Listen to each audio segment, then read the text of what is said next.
All right, let's bake a classic today, Madeira cake. This is one of those simple, buttery cakes that's perfect for tea time, or honestly, anytime you need a sweet pick-me-up. I'll walk you through it step by step, so grab your apron and let's get started. First up, preheat your oven to 170 degrees Celsius. That's 340 degrees Fahrenheit. You want it ready and waiting.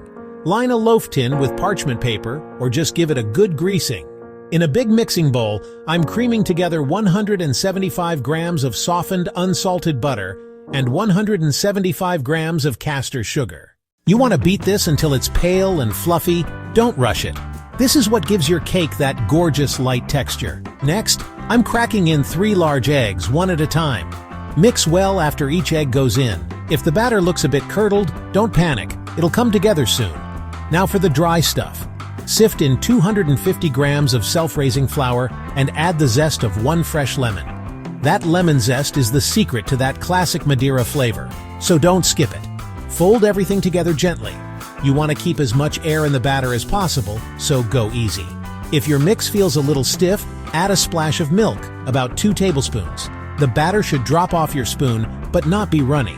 Pour your batter into the prepared tin. Here's a little trick. Sprinkle a line of castor sugar down the center. This helps create that beautiful crack along the top as it bakes. Pop it in the oven for about 50 to 60 minutes.